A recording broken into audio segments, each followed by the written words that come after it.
Pues vamos a tener oportunidades para repasar en otros momentos la agenda.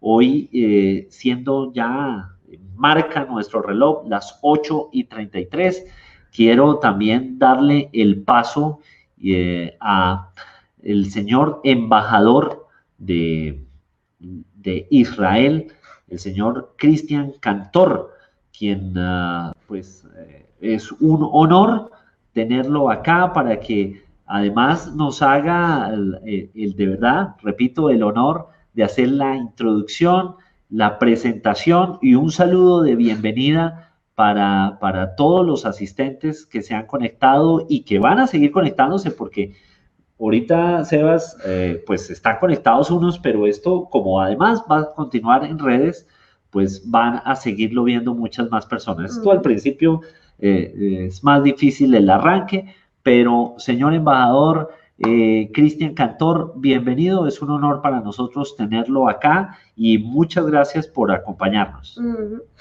Bueno, gracias por la invitación, gracias a Grandes Genios por el espacio y la oportunidad. Y espero obviamente que todos los participantes tengan una buena jornada hoy y en los siguientes días. Quiero, tal vez en una forma un poco excepcional, comenzar con un chiste, si me permiten, para no ser tan pesado a la mañana.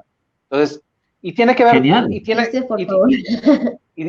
tiene que ver con lo que vamos a estar hablando hoy sobre educación y sobre tal vez la educación del punto de vista israelí. Entonces, el chiste dice lo siguiente: en su momento, la delegación israelí de remeros quería aprender cómo mejorar su actitud hacia la Olimpiada, los Juegos Olímpicos. Entonces, obviamente, mandaron una delegación para ver la competencia entre Oxford y Cambridge, la más famosa competencia de remeros. Y después de solo un día, los expertos israelíes salieron con el conocimiento y el entendimiento que están haciendo mal, porque explicaban, ahora entendemos, ustedes, los ingleses, tienen 8 que están remando y solo uno que da instrucciones. Y el caso de nosotros, uno está remando y todos los otros 8 están gritando, dando instrucciones. Y creo que esto es un componente muy interesante de la forma del DNA y de la cultura israelí, que tiene que ver, obviamente, con lo que vamos a hablar hoy. Entonces, primero, obviamente, quiero agradecer a Damián Filut, que va a tener una exposición muy pronto. Es un experto israelí de educación, parte del Centro Ofri de Mashab, que es una cooperación entre el Ministerio de Relaciones Exteriores y el Ministerio de Educación israelí. Pero lo que yo quería hacer es enfatizar que Israel siempre ha sido un hub de innovación y de educación, pero pocos conocen tal vez los orígenes de esa innovación educativa y de todo este fenómeno israelí de aprender y de estudiar. Entonces yo quisiera tomar unos pocos minutos, los siguientes minutos, para mostrar que todos estos conceptos que ustedes van a hablar hoy y mañana en estas jornadas fueron efectivamente conocidos e implementados por nuestros ancestros. Todo el tema de contenido interactivo, enseñanza de distancia, vanguardia educativa, todos estos son conceptos que nuestros ancestros han experimentado. Y aquí les voy a dar 3 ejemplos que creo que son importantes para enfatizar. El primero es el proyecto que se llama el Proyecto de Preguntas y Respuestas. Este es un proyecto que se creó en los tiempos del primer templo, hace miles de años en Israel. Y esto obviamente estaba basado sobre preguntas que la gente llevaba al Sanedrín, al Sanedrio, que era el consejo de sabios, que en su momento discutían y ordenaban las respuestas hacia el pueblo. Este consejo obviamente se transformó en diferentes entes reguladoras en los diferentes temas de religión y comportamiento judío después del exilio en diferentes comunidades. La comunicación entre estas entes se manejaba a través de cartas que se mandaban principalmente de los 2 centros educativos de ese momento, que eran Jerusalén y Babilonia. Los vamos ahora a mencionar en otro sentido. Y estos foros eran foros para discutir y obviamente para aprender. El segundo ejemplo es el Talmud. que tal vez parte de ustedes conocen el concepto, pero para nosotros tal vez es el prototipo educativo, digamos, más interesante. Desde el tercer siglo, el estudio en este prototipo se hacía a través de grupos con temas enfocados en temas que se llamaban Mishnayot. Cada tema era una Mishnah. Y era en una forma de inspección, interpretación y estudio muy profundo de los dilemas de comportamiento en la luz de las reglas religiosas. Este proyecto se realizó otra vez paralelamente en Jerusalén y en Babilonia, y es un resumen asociativo de todas esas discusiones y de la dinámica de estudio que se manejaba entre los rabinos, los sabios y los estudiantes. Aquí vale mencionar tal vez unas diferentes metodologías de ese estudio, como por ejemplo la sutileza de Nirenberger, que es prácticamente la presentación de todas las alternativas lógicas del problema discutido, o por ejemplo el estudio en la metoda, a través de la metoda del rabino de Soloveitchik de Lituania, que estaba basada en una metodología de un estudio abstracto, o por ejemplo la mediación entre líneas conflictivas de análisis. El tercer concepto que quisiera mencionar es el estudio oral. Así es, oral.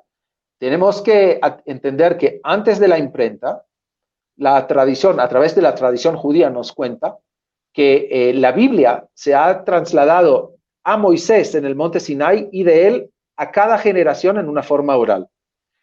Esto obviamente muestra que faltaba una dogma, y el concepto de preguntar, analizar y concluir o renovar reglas religiosas ajustadas a las nuevas circunstancias y a los retos de la época, todo esto obviamente formó una cultura de investigación, innovación y flexibilidad intelectual. Las preguntas y respuestas, el Talmud, el estudio oral, son todos ejemplos de nuestra historia de educación judía. La búsqueda de la solución práctica a través de un dilema, creo que es algo que está emblemado en nuestra historia educativa. Y obviamente a todos estos hay que agregar conceptos nuevos de la cultura israelí, que creo que ustedes ya los conocen en parte. Por ejemplo, la chutzpah, la sinvergüenza de preguntar, hacer, tratar, fracasar y tratar de nuevo. El tajles, que es la solución directa ahora, conseguir ahora una solución. Y el balagán, el caos, que mencioné con el grupo de los remeros. Pero esto obviamente lo dejamos para otra oportunidad porque podemos tener mucho tiempo para discutir estos conceptos. Para mí es un gran orgullo representar aquí una nación de innovadores y de emprendedores que luchan día a día para encontrar las mejores soluciones en todos campos: ciencia, tecnología, agricultura, defensa, salud, comunicaciones. Ustedes pueden escoger lo que quieran para mejorar el mundo. Y para cada tema creo que van a encontrar, no sé si la respuesta, pero por lo menos el proceso de estudio e investigación en Israel. Este es obviamente nuestro legado histórico y obviamente también nuestro destino económico, científico, cultural, pero creo que también es nuestra misión como un pueblo desarrollar estas soluciones. Y obviamente inclusivamente en el tema de educación. Nosotros, llegando de Israel, tenemos muy bien conocido en nuestras mentes que nuestro único recurso es el talento humano, y ahí tenemos que invertir. Les deseo a todos ustedes un seminario fructífero, interesante, innovador, y pregunten muchas cuestiones y muchas preguntas. No tomen las cosas como algo definitivo. Les agradezco otra vez y obviamente espero que con la experiencia de nuestro experto israelí, Damián Filut, del Centro Free de Mashab, podamos compartir con ustedes un poco más de las experiencias israelíes en educación. Muchas gracias.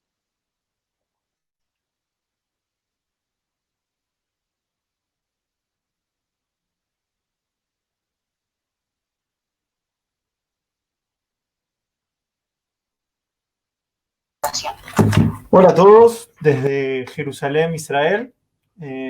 Espero que me escuchen bien. Vamos a ver si puedo compartir la presentación y vamos a comenzar. Antes que nada, dar las gracias a Grandes Genios por la invitación y a la Embajada de Israel por apoyar este evento tan significativo.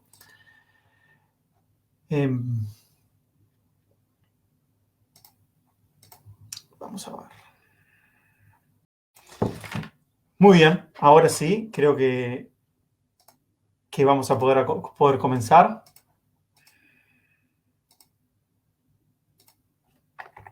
Entonces, nuevamente, muchas gracias a Grandes Genios y a la Embajada de Israel por dar este soporte y este apoyo a la actividad.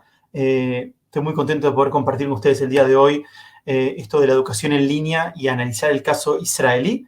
Espero que realmente sea algo interesante para ustedes, algo que sea de frutos o para la reflexión, por así decirlo.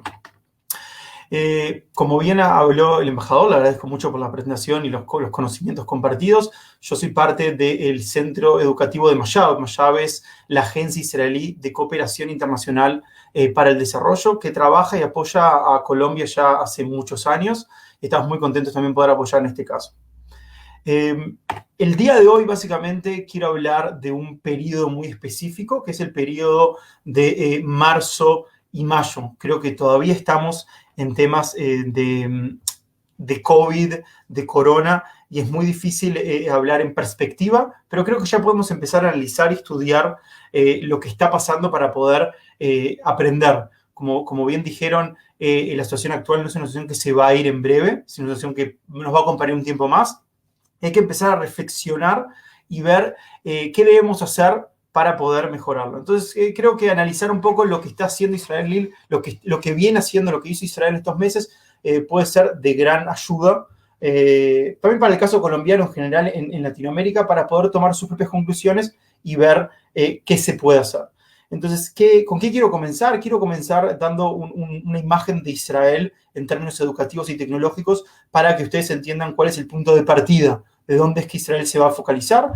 Luego entender qué es lo que se hizo durante esos meses de crisis, que digamos todavía seguimos en el periodo del coronavirus, pero sin lugar a duda el comienzo es lo más crítico, porque está esa lucha por no perder el tiempo, por no de repente apagar el sistema educativo y dejar todo de lado. En tercer lugar, ¿qué podemos aprender? Y por último, como siempre, como bien dijo también el señor embajador, empezar a discutir o a preguntar para mejor entender y llegar a conclusiones significativas, por así decirlo.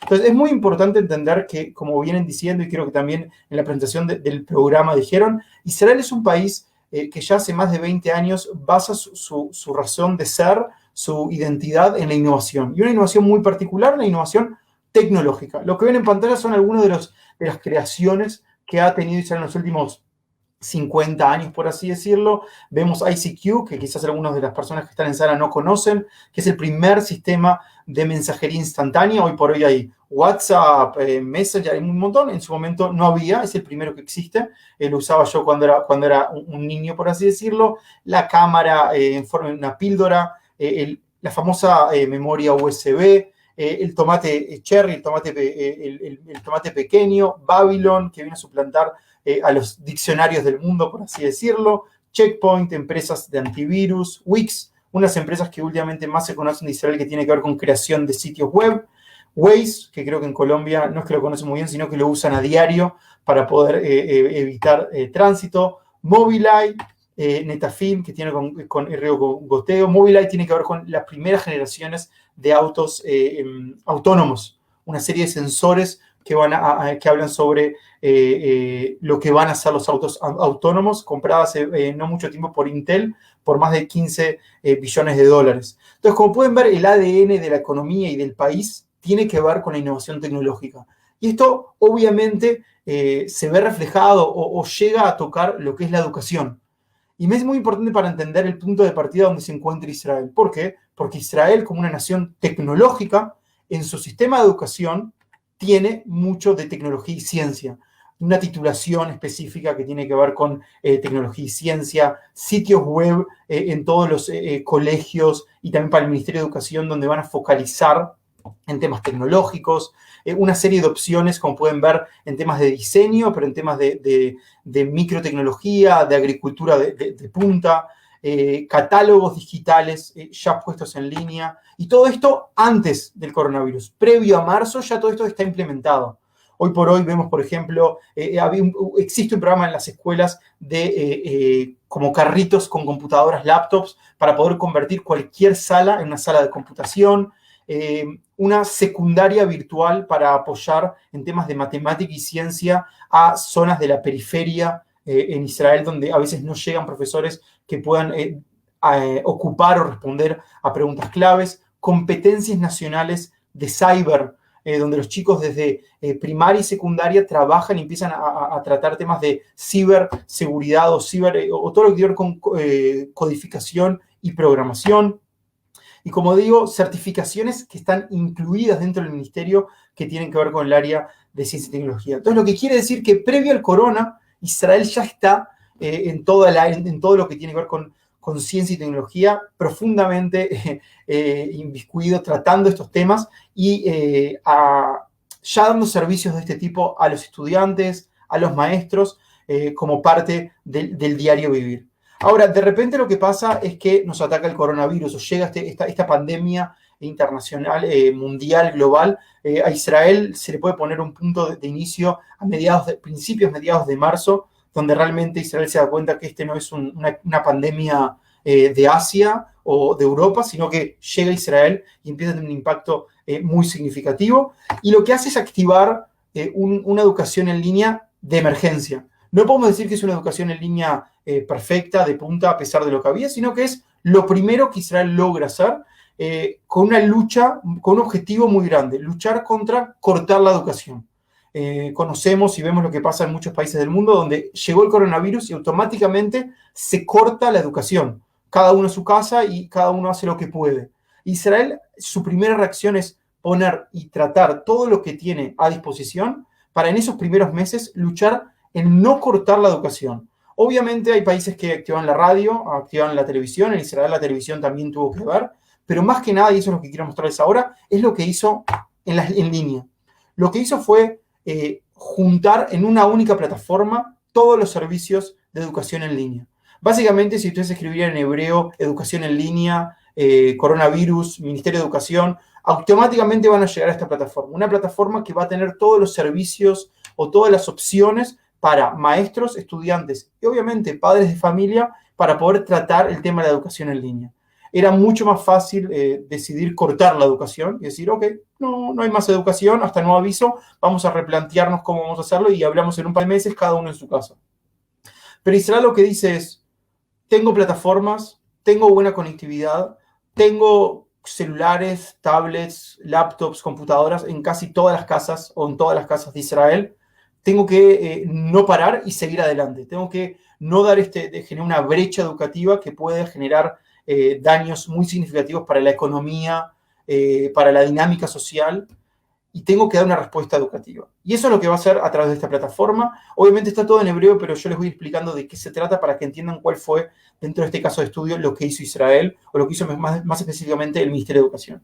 Vale aclarar que lo primero que obviamente hicieron fue darles a todos los profesores del país opciones de utilizar medios educativos en línea sincrónicos y asincrónicos. Muchos son gratis, ¿no? Google Classroom es una aplicación abierta, pero Zoom con una licencia, no. Y el primer acto que tiene el ministerio es ofrecer, o mejor dicho, otorgar al sistema educativo todas estas licencias para que realmente los maestros puedan seguir dando clase.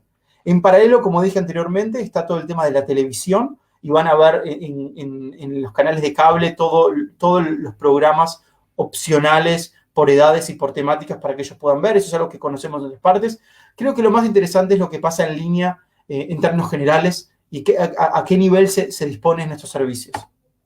Como pueden ver en pantalla, quizás no se entienda, pero pueden ver un calendario. Esto quiere decir que el estudiante, el padre de familia puede entrar, marcar, esto es en abril, por ejemplo, marcar un día de la semana, marcar en qué grado está su hijo, qué materia está interesado en entender, y automáticamente entrar a la clase a una clase y empezar a recibir contenidos.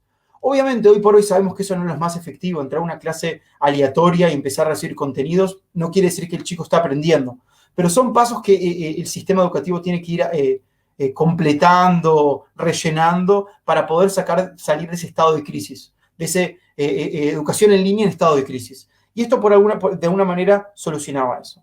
Otra acción básica que se ve en esta plataforma es el tema de otorgar, como dije anteriormente, a los maestros la parte técnica. Si tú no tienes Zoom, Webex, Google Meets, Microsoft Teams licenciados, algunos de estos no es necesario, pero varios de estos sí, licenciados, tú no puedes dar clases sincrónicas de manera libre. Sabemos que Zoom tiene licencias de 40 minutos gratuitas. Ok, como maestro quiero saber que tengo libertades de entrar y salir y generar diferentes modos. Entonces, a disposición no solamente las licencias, sino los manuales en hebreo de cómo deben ser utilizados. No solamente háganlo, sino darles las herramientas técnicas para que lo puedan hacer.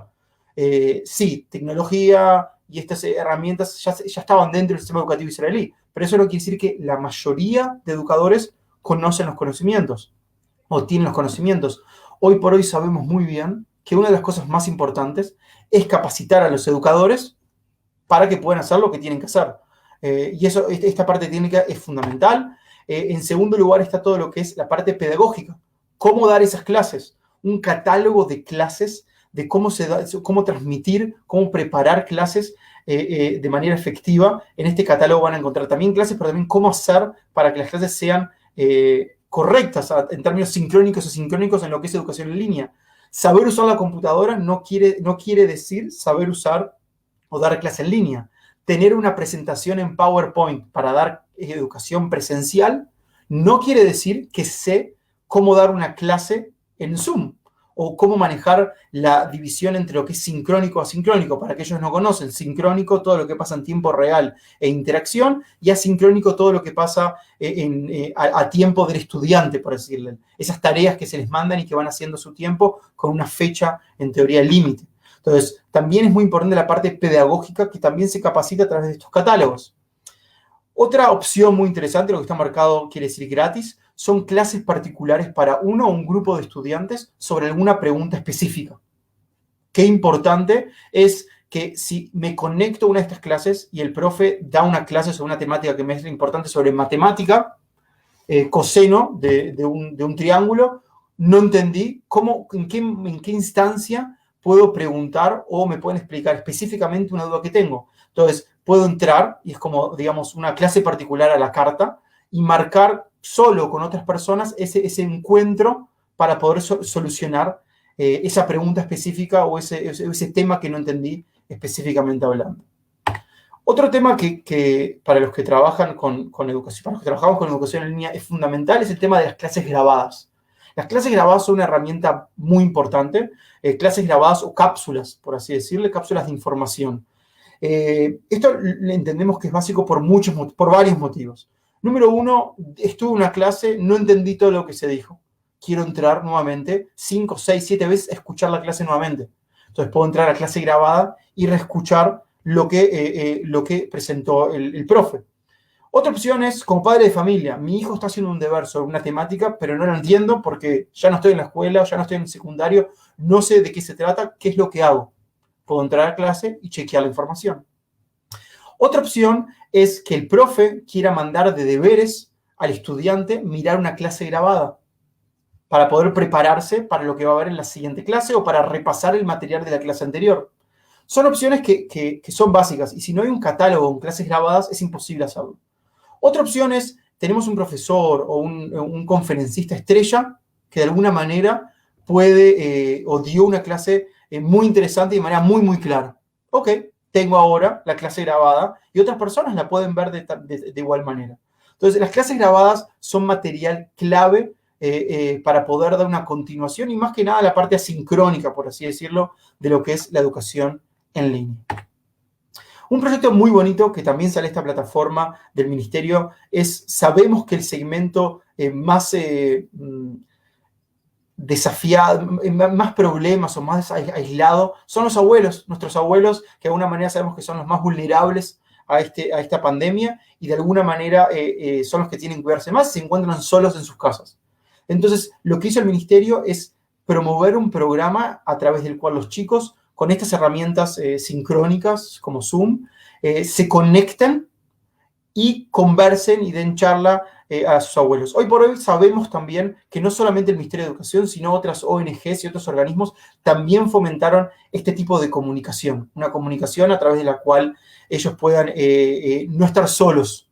A veces es difícil también para los abuelos, pero ese momento de encuentro, ese momento de intercambiar ideas también es muy importante y es fomentado por el Ministerio de Educación.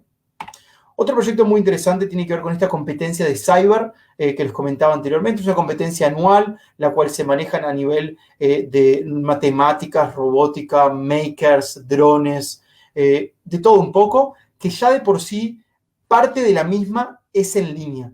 Toda la previa hasta la final, por así decirlo, anualmente es en línea. Y entonces el ministerio dijo, si ya tenemos un programa que es en línea, no esperemos, larguémoslo, arranquemos con el programa para que de alguna manera tenga validez. Como pueden ver en el dibujito, de alguna manera ven la corona y ven los virus o las bacterias. La temática de este año tiene que ver obviamente con la pandemia, con el coronavirus.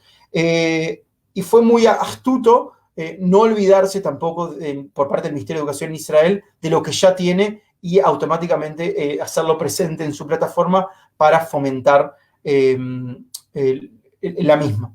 Algo que apareció hace muchos años, ya por así decirlo, el 2012, que está en boga, por así decirlo, fueron los MOOCs, los Massive Open Online Courses, cursos gratuitos, abiertos, en línea, masivos. Estos cursos, como digo, en el 2012 quizás fue la época del boom, donde todo el mundo entraba y intentaba completarlos. Conocemos que una de las falencias más importantes que tienen los MOOCs es que hay mucha deserción. Mucha gente empieza esos cursos pero no logra terminarlos. Lo que hacen en este catálogo es generar MOOCs, pero también seleccionar MOOCs que puedan hacerse en grupos. Imagínense que un profe dice, vamos a hacer un MOOC sobre la historia de Israel entre estos años, que está a disposición en el catálogo, hagámoslo juntos. Hasta esta fecha hacemos esta clase, hasta esta fecha hacemos esta otra clase. Entonces, nuevamente, como una suerte de clase grabada, pero mucho material y crítico en forma de MOOCs. En esta plataforma ellos pueden verlo. ¿Qué es lo que ven? Cursos MOOCs recomendados por el Ministerio de Educación. Y obviamente trata temáticas que tienen que ver con ¿qué? Con el programa de estudios. Algo que llegó un poquito más tarde, pero creo que fue muy astuto por parte del Ministerio de Educación, fue el tema de la parte emocional, de la parte social del coronavirus. ¿A qué me refiero con esto? Contar la historia de cómo cada uno de nosotros vivió el aislamiento o vive todavía este coronavirus. La documentación del evento por sí mismo. A través de la plataforma se fomentó compartir y contar cómo está siendo vivido este periodo tan complejo de coronavirus. Ahora bien, esto no solamente tiene que ver con educación primaria y secundaria, también pasó en otros ámbitos. Si hablamos de educación superior, creo que hay universidades, creo que las universidades en general, también en Latinoamérica, lideraron gran parte de los procesos que tienen que ver con educación en línea por su experiencia y por ya tener, por lo menos en el caso de Israel, y estoy seguro que en otros países es igual, mucho conocimiento de lo que se puede hacer y qué potencial tiene la educación en línea. Tomo algunos ejemplos de los que ven en pantalla. La Universidad de Jerusalén, que estaba muy preparada para esto, decidió posponer algo así como una semana y media el comienzo del segundo semestre, que es en marzo, y capacitar durante esa semana y media de manera intensiva a todos sus docentes, o la mayoría por así decirlo, en lo que es educación en línea. Si ya de por sí un docente universitario tiene sus falencias porque es más investigador en algunos casos que docente, lo que se hizo fue capacitarlos de cómo se dan clases en línea. Y generó una plataforma, obviamente, donde juntaba toda la información para poder realmente, un sistema, por así decirlo, para realmente facilitar la dinámica. Las clases se dieron y siguieron hasta ahora que terminó nuevamente el segundo semestre del año. En Israel, ese semestre cambiado, por así decirlo, el 1 de septiembre es el comienzo del año lectivo a nivel de primaria y secundaria, pero en esas fechas también comienza la universidad. Entonces, el segundo semestre terminó justamente la semana pasada y se dio todo en línea. Ahora están con dudas sobre cómo van a ser los exámenes.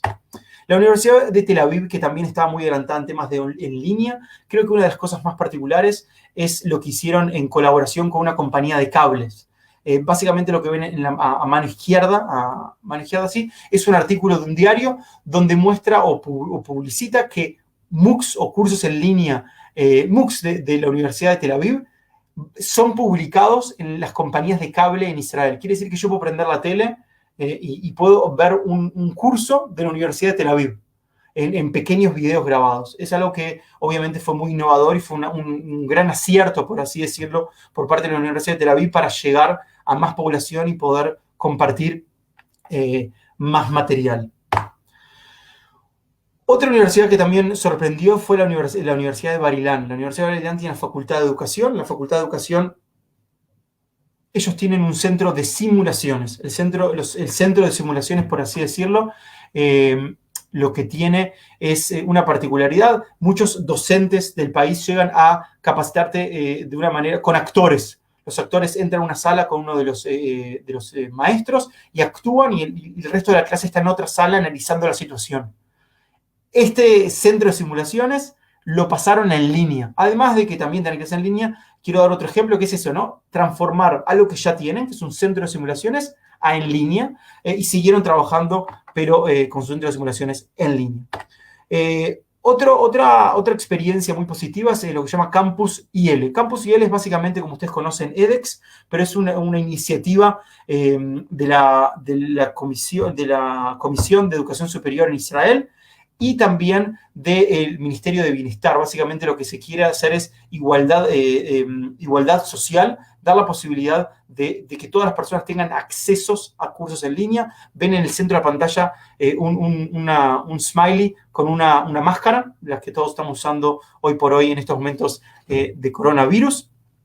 Y básicamente lo que hacen es fomentar y invitar a las personas a entrar a esta plataforma y tomar cursos MOOCs en Campus IL. Obviamente todo lo que es no gubernamental también funcionó, también tuvo que ver en este momento de coronavirus. Esta es una ONG israelí que capacita, trabaja en cooperación con el Ministerio de Educación y capacita a docentes. Todo el acompañamiento de la capacitación siguió. Pueden ver su página de Facebook y encuentros Zoom o en otros medios sincrónicos que utilizaron para hacer acompañamientos y trabajar con los docentes. Entonces, esto básicamente es un plan de innovación educativa. Entonces, había que seguir con esas iniciativas y siguió a través de lo que es en línea. Esto es una iniciativa un poco espontánea. Ustedes no leen hebreo, pero dice Outside In y abajo lo que dice es innovación y estrategia en tiempos de corona. Básicamente es una serie de personas que les interesaba la educación y están viendo cómo generar nuevas metodologías o nuevos procesos que tengan que ver con educación e innovación en tiempos de corona. Entonces la gente, sin ninguna organización gubernamental, sino por motus propio, empieza a organizarse para justamente trabajar, o mejor dicho, para generar nuevas estrategias. En el centro donde yo soy vicedirector, lo que es Mashab Educational Training Center, lo que hicimos también automáticamente fue pasar a encuentros en línea. Lo que ven aquí son publicidades de una serie de encuentros que tuvimos en este periodo. En este periodo de casi 2 meses y medio llegamos a más de 2.000, 2.500 personas que participaron en diferentes eventos, ya sea evento una vez o un curso, varios encuentros con la misma gente, en temas diferentes que pueden ser de educación 3D, médicos payasos, liderazgo juvenil, educación en ciencias, educación especial, cibereducación, lo que se les ocurra para poder darle respuesta a nuestra comunidad de educadores y líderes sociales que también se encontraban aislados en sus casas, por así decirlo. Ahora, todo esto suena muy bien y este es un signo de exclamación muy importante. Pero no fue perfecto, muy lejos de ser perfecto. Hay muchas críticas y es importante, además de contar el caso como un caso de éxito, entender dónde fueron las falencias, dónde fueron las recaídas para aprender de lo mismo y poder seguir adelante. Y como digo, antes de empezar, lo explico. Esto fue educación en línea de emergencia. Fue una educación en línea que se dio en un estado de emergencia para no cortar el periodo educativo. No creo que fue sumamente efectiva. No creo que todo el mundo estaba contento. Aparecieron críticas por todos lados, pero a partir de lo que se hizo, se puede aprender para lo que se va a hacer a partir del 1 de septiembre que empiezan nuevamente las clases a nivel de primaria y secundaria. Vale aclarar, las clases de primaria y secundaria finalizaron ahora en Israel. Entonces, ¿qué problemas hubieron o qué problemas hay que considerar cuando hablamos de educación en línea? Lo primero que entendemos es que había más niños que computadoras. La tasa de natalidad en Israel es bastante alta y no en toda casa hay la misma cantidad de devices, de equipos de tablets, teléfonos o laptops como niños en la casa. No hay la misma cantidad de cuartos como niños en la casa. Si todos los chicos se conectan a las 8:30, 9, 10 de la mañana a tomar clase, no siempre hay la cantidad de acceso al internet, por así decirlo, ya sea tablets, computadoras o teléfonos, como niños. Y eso es un problema. Y si quiero que cada uno de ellos se siente en un cuarto y esté tranquilo y sea parte de la clase, no es tan fácil. Segundo, creo que fue un periodo en el cual, sin lugar a dudas, los maestros educadores recibieron mucha gratitud por parte de los padres, en el buen sentido de que se dieron cuenta de que ser maestro no es fácil. Educar no es para cualquiera. Hablábamos antes de homeschooling, que es obviamente un enfoque o una metodología muy interesante, pero no todos lo pueden hacer. No todo padre tiene la paciencia y las habilidades para hacerlo. Quiero que en este periodo, con 4, 5, 6 niños en casa, muchos se dieron cuenta de que no es tan fácil. También con 2 o con 3, pero digo, no es tan sencillo. Lo siguiente es, no todos estaban en aislamiento. Muchos padres siguieron trabajando. Muchos tuvimos que salir a la oficina. ¿Y qué pasaba con esos niños? ¿Cómo hacía para manejar estos dos mundos? La clase en línea y al mismo tiempo el niño, y al mismo tiempo yo yendo a trabajar. ¿Cómo manejo esos dos mundos tan interesantes? La conectividad inicial es muy buena, pero vale aclarar que cuando el país entero está conectado todo el día, ya haciendo en clases o mirando películas en línea o haciendo lo que esté haciendo, no es tan fácil ni tan claro. Entonces, estos son retos que tenemos todos y creo que en Colombia se ven los mismos retos de alguna manera y valen tenerlos en cuenta. Ahora, quiero sorprender para bien. Quiero entender o quiero compartir qué entendimos o qué fue lo que aprendimos, por así decirlo.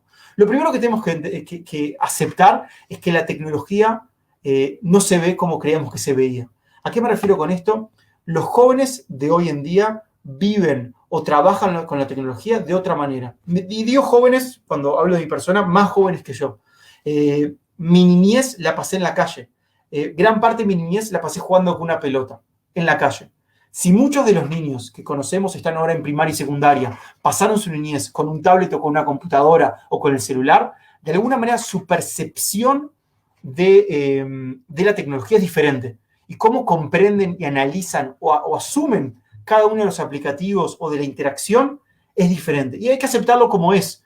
La forma que nosotros nos conectamos con estos aplicativos es muy distinta a la que nosotros, a las que ellos, los estudiantes que tenemos hoy por hoy, lo están haciendo. Ahora, esto es algo que creo que todos conocemos sobre qué pasa en un minuto de Internet. Y quiero, de manera anecdótica, creo que el último aplicativo que yo entendí, por así decirlo, fue Instagram. Después de Instagram ya me fui quedando Snapchat, TikTok. Ya no llegué al nivel de comprensión de la gente que lo utiliza hoy en día. A manera de ejemplo, durante el aislamiento decidí entrar a TikTok para ver de qué se trataba. Estamos hablando de que TikTok ya es un boom hace muchos meses. Mi persona hasta el aislamiento no entró a TikTok. Entré a TikTok, aguanté TikTok más o menos 1 hora, porque no entendí, no cómo se usa, sino cuál es el objetivo del aplicativo. ¿Para qué utilizarlo? ¿Para qué compartir lo que estoy compartiendo? Y esa es la diferencia básicamente de la que hablo cuando hay una brecha entre cómo yo entiendo la tecnología y cómo un niño o una persona que hoy por hoy, no discrimino, hay gente de todas las edades en TikTok, maneja una tecnología. Mi comprensión de cuál es el significado o para qué lo puedo utilizar se limita o llega hasta ese punto. No sé para qué es TikTok y automáticamente después de esa hora tuve que abandonar porque no sabía para qué seguir abriendo los diferentes espacios de TikTok. Mark Pensky ya del 2001 habla de esto. Mark Pensky es muy criticado por algunos. Habla de nativos digitales, inmigrantes digitales. Para aquellos que no conozcan, recomendable leer algunos de sus artículos. Mark Pensky nos explica que todos aquellos que no nacimos con el celular en la mano, haciendo touch y tocando, somos inmigrantes digitales. Y todos aquellos que nacieron ya con la cuenta de Facebook, Instagram, TikTok abierta, son nativos digitales. Grosso modo, los estudiantes de hoy por hoy en Colombia, de primaria y secundaria son nativos digitales. Pongo en el fondo de pantalla relojes. Me gustaría preguntarles por qué pongo estos relojes de pulsera en el fondo, pero básicamente hago referencia a un chiste o una referencia que hace Sir Ken Robinson.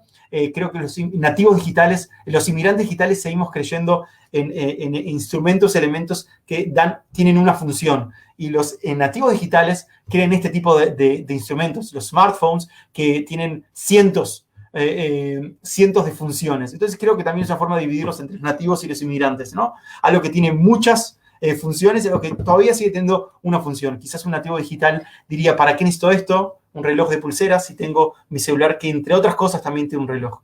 Ahora, básicamente Mark Spencer habla de los nativos y los inmigrantes como si fuese un idioma.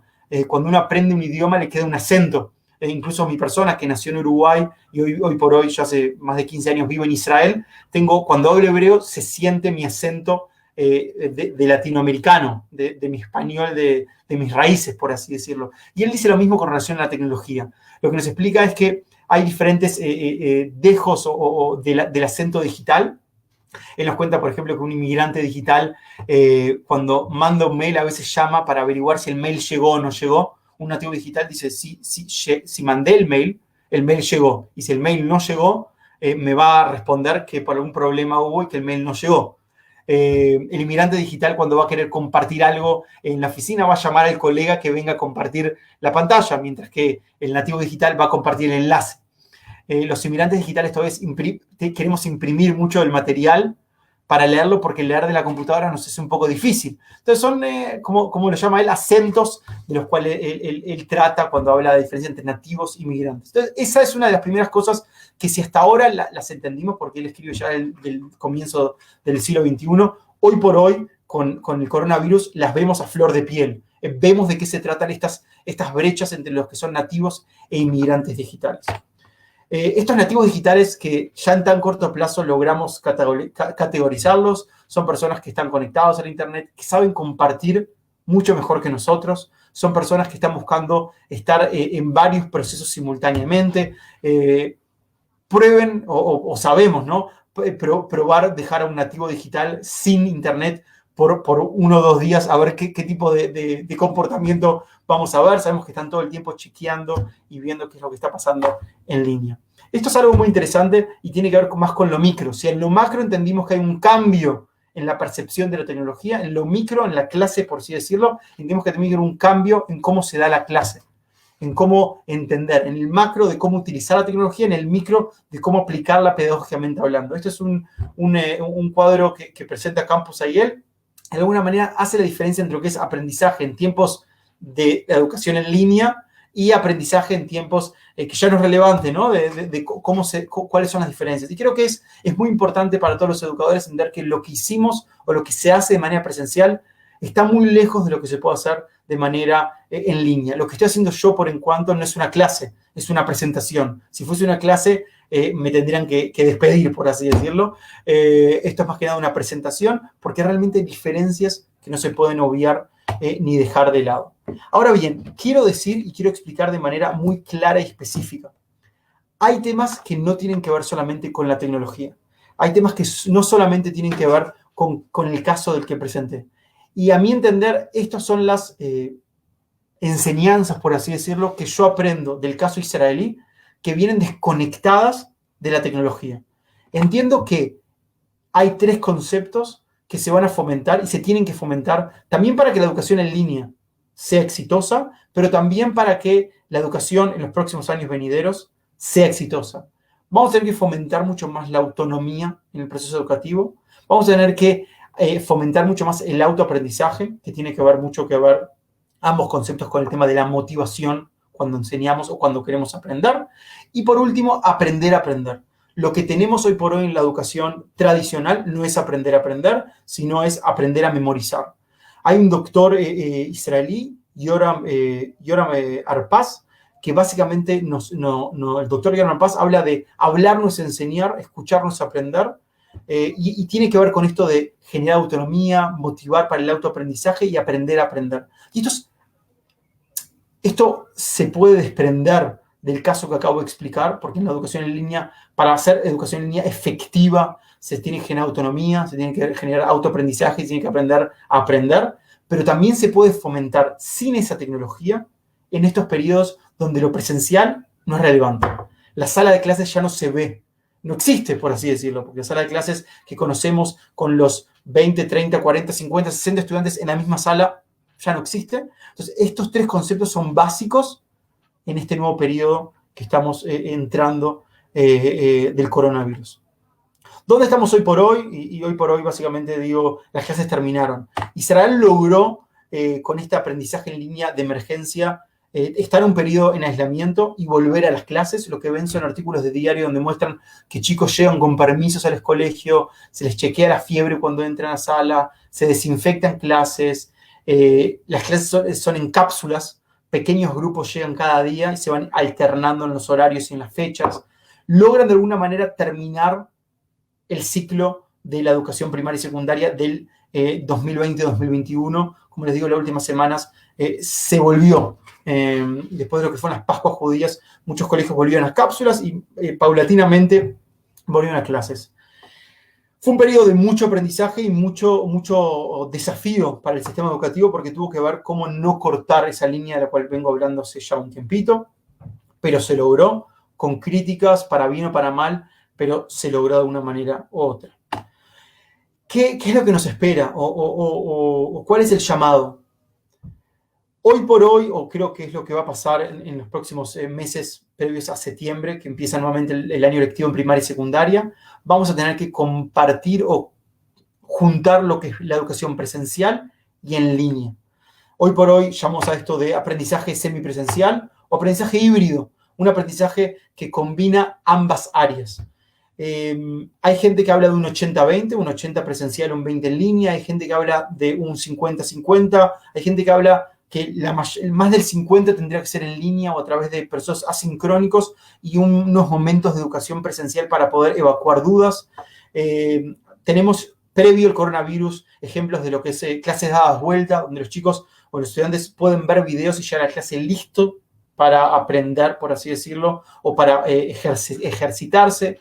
Tenemos ejemplos como lo que son la universidad abierta en Israel, que gran parte del proceso no es presencial y hay una parte mínima que es presencial. Creo que esto es una tendencia que se va a mantener, y más sabiendo que el coronavirus no se fue a ningún lado, no se va por ahora a ningún lado. Aprendizaje semipresencial, aprendizaje híbrido que va a tener que combinar de manera efectiva ambos mundos. Vamos a ver qué es lo que va a pasar. No tengo la bola de cristal. Esperemos que el ser humano no cometa el error de siempre de volver a lo mismo, a lo conocido, para evitar ese cambio de zona de confort y revolucionarse. La educación muchas veces peca de tradicional, de volver a lo conocido para evitar errores. En muchos casos es cierto, no da miedo jugar con un proceso educativo porque en el momento que uno comete un error puede impactar en gran medida, pero creo que esta vez va a tocar hacer algún tipo de cambios y vamos a ver qué tipos de cambios hay. A manera anecdótica, para finalizar, esto es un artículo de un diario en Israel. El video que ven abajo es un video de una mamá que en marzo, abril, al poco tiempo de que empezó la educación en línea, sacó un video que se volvió viral en Israel. Básicamente lo que dice es, ¿qué es esto de la educación en línea? Dejen de llamarme y mandarme mensajes, profesores, por WhatsApp a ver cómo está mi hijo. Mi hijo está bien, decía. Mi hijo está comiendo bien, duerme hasta tarde y está todo el tiempo jugando a la computadora. No se preocupen, está bajo control. Obviamente lo hace de manera de monólogo gracioso, por así decirlo. Se ríe también de los profes que mandan excesivamente deberes. Dice, usted, el profesor de música, le dice al profesor de música, no tengo una compañía, no tengo una orquesta en casa, no sé cómo se leen las notas musicales, así que no puedo llevar a mi hijo a tocar la flauta. Habla de las fracciones y de las ecuaciones. Dice, no conozco estas temáticas, la última vez que la estudié fue en secundaria, dejen de mandarme deberes a mí. Obviamente los deberes eran para los niños. Hace toda una parodia de lo que es la educación en línea, se hace viral y creo que gracias a ella el tema de educación en línea muy rápidamente tomó un lugar muy importante en la realidad israelí durante estos meses. Obviamente esperemos que se hagan las correcciones necesarias y que logremos llegar a buen puerto, por así decirlo. A manera de conclusión, un poco saliendo de lo que es la educación en línea y entrando a la nueva realidad. Si el siglo XX no empezó en 1900, sino en 1914, con la Primera Guerra Mundial, por así decirlo, creo que el siglo XXI no empezó en el 2000, sino en el 2020, con el COVID-19, el coronavirus. Durante 20 años venimos hablando de tecnología, venimos hablando de educación en línea, de aplicativos, venimos hablando de todas estas temáticas tan importantes y tan básicas. El coronavirus lo que hace es empujarnos y decirnos, ok, con todo lo malo que nos falta en esta pandemia, es hora de hacer el salto. Creo que el coronavirus lo que nos viene a decir, por lo menos al sistema educativo, es hora de aceptar este desafío y no hablar más del desafío, sino asumirlo y ver cómo solucionarlo de manera crítica. Espero de todo corazón que tanto Israel, Colombia y el resto del mundo esté al nivel de este gran reto que es el coronavirus. Cada área va a tener que hacer sus deberes y el tema de la educación va a tener que hacer sus grandes deberes porque en países de todo el mundo vemos las limitaciones que estamos sufriendo y ver cómo realmente sortear, resolver este desafío de la educación en línea, pero en general de la educación, cuando no podemos volver al modelo de control tradicional en aula con un profesor dando y dictando qué es lo que se hace y cómo se hace. Así que simplemente quedo abierto a preguntas. Les doy gracias nuevamente a jóvenes, a grandes genios por esta invitación, a la embajada y obviamente a cada uno de ustedes por ser parte de esta presentación. Mi única recomendación es quedarse en casa, si esas son las reglas, y hacer lo mejor que podamos para poder salir de este periodo más fuertes y con mucho más sabiduría. Eso es todo por mi parte. No sé si hay alguna pregunta o algún comentario que quieran hacer y así sí, quizás conversar un poco sobre... Muy bien, Damián, excelente, mil gracias. Están llegando las preguntas, bueno, el entusiasmo también de las inquietudes, los saludos, te conocen en todo el mundo, ahí te mandan saludos desde Buenos Aires, he visto, desde Honduras te han saludado, desde Chile, genial, en varios países de América Latina, conectadísimos con la conferencia que estás dando. También nos saludan desde Florida Blanca, en Santander, aquí en Colombia. Entonces, pues vamos a las preguntas que están apareciendo y igual le invitamos a quienes tienen allí sus inquietudes que nos las formulen a través de este Facebook Live. Nos pregunta Sonia Esperanza González Galindo. Dice, ¿cómo tener acceso a capacitación para docentes para implementar y replicar estos procesos, Damián? Bueno, esto es una pregunta bastante técnica sobre todas las cosas. Como bien digo, todo nuestro trabajo de Mashab, de la Agencia Israelí de Cooperación Internacional para el Desarrollo, es a través de la Embajada de Israel en Colombia. Entonces, recomiendo, muy importante, y eso es el motivo también que el embajador está presente, comunicarse con la Embajada de Israel en Bogotá, pedir apoyo o preguntarles qué capacitaciones o a qué tipo de disponibilidad hay para apoyar a docentes colombianos o del país que fuese en Latinoamérica. A manera de ejemplo, hoy por hoy estamos haciendo una capacitación con el Ministerio de Educación en Perú. Estamos capacitando 150 maestros en lo que es educación en línea, hablando de aplicativos, más que nada instrucción sobre aplicativos y metodologías para hacer una educación en línea efectiva. Así que la respuesta básicamente es mantenerse en contacto. Obviamente pueden buscarme a mí en las redes, al centro, el MTC, en todas las redes y comunicarse con nosotros en nuestro sitio web. Creo que esa información está siendo publicada por grandes genios de manera excelente, pero más que nada invitarlos a cada uno de ustedes donde estén en Latinoamérica, por lo que me contás en varios países de Latinoamérica, a comunicarse con las embajadas de Israel en Latinoamérica que pueden asistirlos en la información que están buscando. Perfecto, bueno, vamos con más preguntas. José Edison Sánchez Montaña nos dice, el número de estudiantes presenciales en los colegios para primaria y secundaria es muy alto.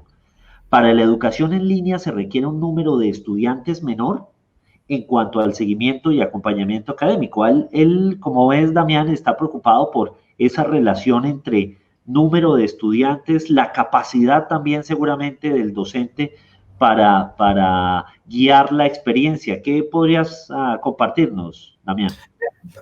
Rasgos generales, ¿no? La OECD habla de clases de hasta 32, 35 estudiantes máximo. Eso no es real en Latinoamérica en general y en muchos casos en Israel tampoco. Son clases muy, muy pequeñas con presupuestos muy altos, si hablamos de economía educativa, por así decirlo. Ahora, cuando pasamos en línea, obviamente para poder tener una educación en línea efectiva, cuando el grupo es más pequeño es mucho más fácil. ¿Por qué? Porque una de las partes más importantes de la educación en línea, no de esta presentación, que no sé cuánta gente hay en sala, sino de la educación en línea, tiene que ver con la interacción. Ahora, junto con esto, las herramientas educativas nos dan la posibilidad de llegar a cada una de las personas. Si yo entro en una sala de clase y tengo 30 o 60 estudiantes y hago una pregunta, voy a recibir respuestas de 1, 2, 3, porque no tengo tiempo para escuchar respuestas de todos los estudiantes. Las herramientas digitales lo que me hacen o que me ofrecen es la posibilidad de yo hago una pregunta y recibir todas las respuestas, porque cada uno recibe el link o la pregunta y automáticamente puede responder. Quiere decir que la educación en línea tiene sus ventajas y desventajas. Las ventajas tienen que ver con estos instrumentos, herramientas en línea que me pueden hacer llegar a todo el grupo y recibir el feedback o respuesta automática de todos.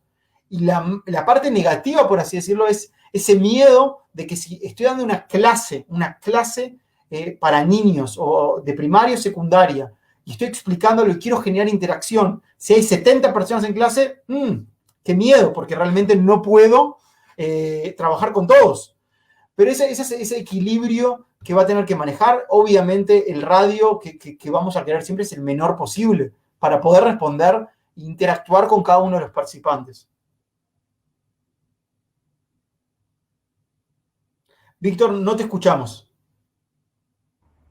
Perfecto, Damián, gracias. Vamos con más inquietudes que están apareciendo ahora en pantalla. A ver, bueno, miremos otras. A ver, un segundo. Bueno, por aquí nos dicen, bueno, mientras tanto, un comentario también muy pertinente de José Edinson. Dice, la educación en línea es muy diferente a la educación presencial. Completamente de acuerdo, dice. Dice Alfonso Torres, nativos, vamos leyendo también comentarios, nativos versus migrantes. Me recuerda la relación con mi hijo en temas tecnológicos. Sí, dale, Damián. No, decir que realmente los comentarios son muy acertados, ¿no? Digamos, la clase presencial no carece de cualquier, digamos, tiene similitudes, pero con una clase en línea es otro mundo, ¿no? Digamos, generar comunicación, generar contacto emocional, generar comunidad, interactuar, captar la atención de todos en línea, se tiene que hacer y se hace de otra manera. Entonces, realmente ambos modelos son los dos educativos, el presencial y en línea, pero cómo se llegan a esos resultados son muy diferentes. El hecho de que cuando uno entra a una clase en línea, muchos estudiantes deciden no prender la cámara, y como profesor tenemos que pedir que prendan la cámara, porque ya de por sí el distanciamiento es total. Digamos, ese descontacto, no estamos en la misma sala, no nos vemos, no nos escuchamos, es muy problemático. Entonces, generar esos contactos es muy delicado. Y lo que habla de la diferencia entre él y su hijo, el padre de familia, el cual dio el comentario, creo que todos los que tenemos hijos lo sentimos automáticamente, de esa concepción. A veces yo quiero siempre explicar esa diferencia de cómo percibimos la tecnología y no encuentro las palabras. Aquel que es padre de familia automáticamente ve al hijo y entiende esas diferencias de la percepción, de cómo deben usar y cómo pueden ser usadas esas herramientas. Perfecto, bueno, nos han llegado más inquietudes. Estamos aprovechándote, Damián, porque pues es un lujo tenerte y más con el esfuerzo que estás haciendo conectándote desde Israel.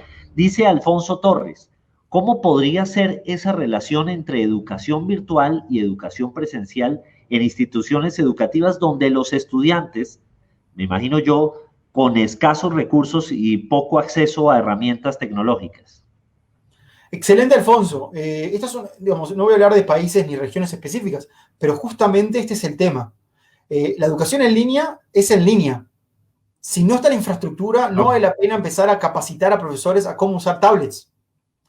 Hoy por hoy, cuando hablamos de los derechos, objetivos, o los ODS, los Objetivos de Desarrollo Sostenible de las Naciones Unidas, sabemos que el tema de la conectividad y acceso a la tecnología es parte de la realidad de cada uno de nosotros. Entonces, obviamente, en el caso de que usted no tenga acceso a una computadora o a una conectividad, la educación en línea es menos relevante. Ahora bien, la educación híbrida o esta semipresencial puede dar respuesta a esto, porque quizás no todos los chicos tienen en su casa una computadora, pero imagínense que un grupo un día se lleva unas computadoras o unos laptops del colegio y los trae el siguiente día para hacer trabajo en casa. Pero, digamos, uno puede ser muy creativo, pero la verdad es que la educación en línea, sin computadoras y sin conectividad, no se puede dar. Y me pasó con más de una municipalidad en Latinoamérica que me piden respuestas para educación a distancia sin tecnología. Esa es una realidad que en Israel no se conoce. Y obviamente hay limitaciones. Pero en este lugar, en este momento, en lo que refiere a Alfonso Torres, creo que es muy importante entender que el colegio puede transformarse en un pilar muy importante y ese ida y venida de instrumentos tecnológicos, por así decirlo, es clave.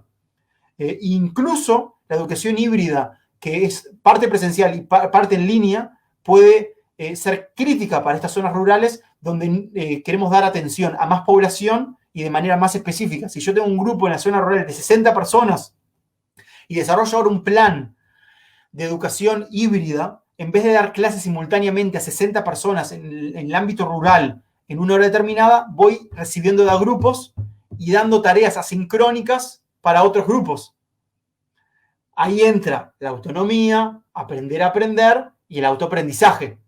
No todo proceso de aprendizaje puede ser este tradicional que conocemos de un sentido donde el maestro habla y el estudiante escucha, que tampoco es tan efectivo.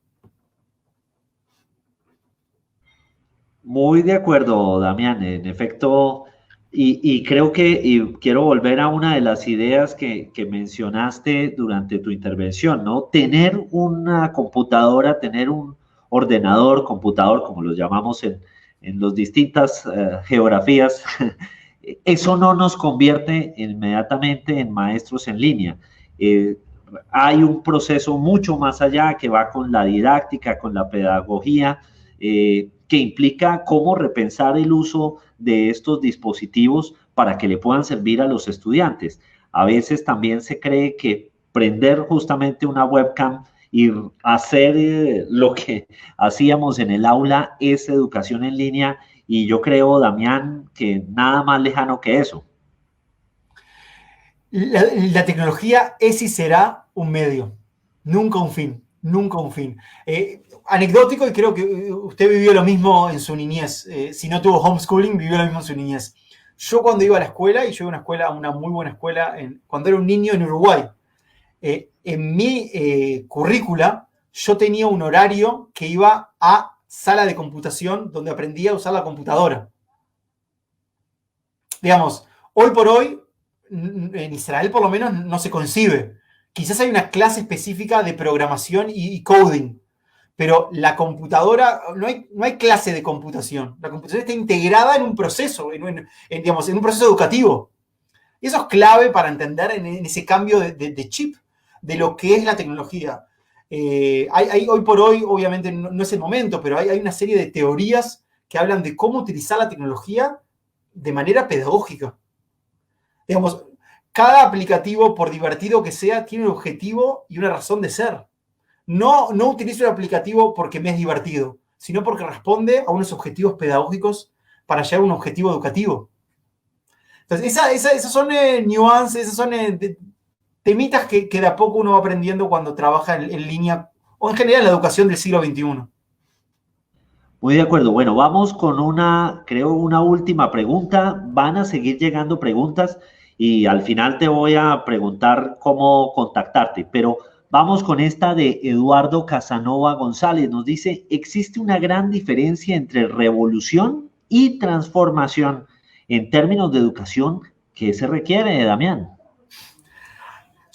A mí me gusta mucho la semántica, y la utilizo, juego mucho con la semántica, pero no deja de ser semántica. Si quieren, llámenlo en revolución, si quieren, llámenlo transformación. Quizás una revolución es mucho más agresiva y una transformación es mucho más paulatina, y quizás en la educación necesitamos una transformación. No, digamos, quizás la transformación lo que dice es no hay que dejar todo lo que fue detrás y generar un clear cut. Capaz que una revolución, por lo general, lo que pasa es lo que hubo no va a haber. Empezamos un nuevo libro. Y quizás en el tema de la educación es más cierto hablar de transformación, porque no hay que, digamos, hay que cambiar la educación. Ok, hay que cambiar la educación. Hay que seguir aprendiendo a leer y escribir. Sí, entonces hay cosas que hay que cuidar. Hay que seguir aprendiendo a escribir y a leer.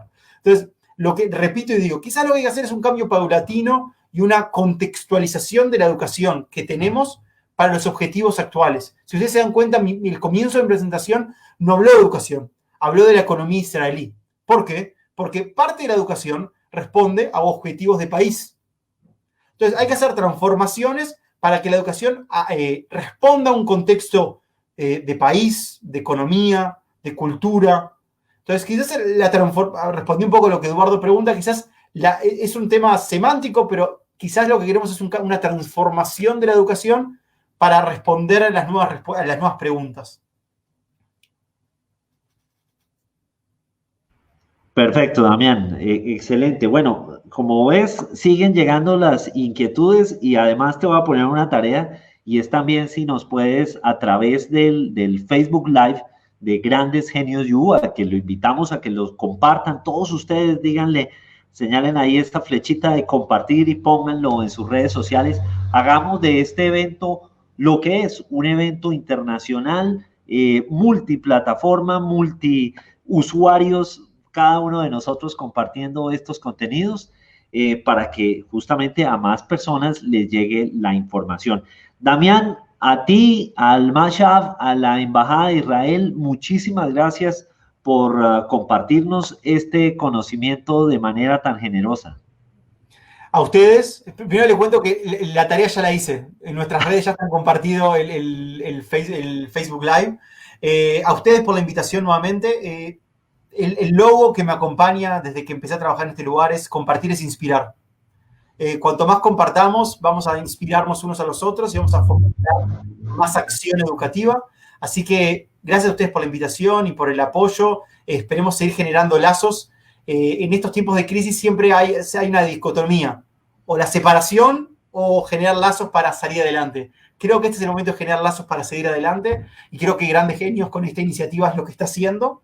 Espero haber puesto mi granito de arena en esta jornada estas jornadas de tanta innovación y educación.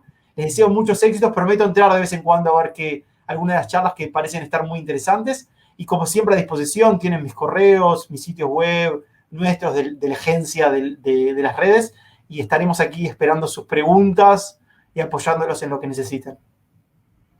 Genial, Damián. Recordemos, por favor, puntos de contacto. ¿Cómo dar con Damián para las personas que están con Damián específico, lo escribo en el chat? Sí, pero también coméntanoslo por acá. Damián@metc.org.il, Israel. Básicamente ese es el mail de mi mail de trabajo, pero nuevamente, si hablan con la Embajada de Israel en cada uno de sus países, lo van a poder contactar. En nuestro Facebook, por mi nombre o por el nombre del centro, van a poder llegar a nosotros. Lo mismo en Twitter, en Instagram e incluso en LinkedIn. Así que realmente buscarnos en las redes, van a encontrarnos, pueden buscarme por mi nombre también van a poder encontrar, Damián Filut, aparece aquí a pie de mi foto, y con placer los apoyaremos en lo que podamos, con el mayor de la gratitud, porque creo que la educación tiene que ver con gratitud y con ayudarse. Muchísimas gracias, Damián, de verdad, desde aquí, desde Colombia, nuestro agradecimiento por tu valiosísima charla. Creo que ha sido, como has mencionado, inspiradora. Compartir nos inspira y de esta manera definitivamente se confirma que El poder de la información no está en almacenarlo, sino en compartirlo. Entonces, Damián, mil y mil gracias. Te invitamos a que sigas conectado con las distintas metodologías que vamos a tener durante estos 3 días. Recuerden, son 29 conferencistas, entre conferencistas, talleristas y contertulios que van a estar compartiendo su información. Recuerden también, por supuesto, que si quieren recibir el certificado de participación, pues deben estar inscritos en la plataforma de grandesgenios.u.co. Y de esta manera, pues, no solamente van a estar conociendo todos los contenidos, sino que van a poder recibir sus insignias, su participación o certificar su participación en este evento. Damián, te despedimos y nuevamente con el agradecimiento de todos los latinoamericanos que se han conectado para tu charla. A ustedes, muchos éxitos. Bueno, muy bien.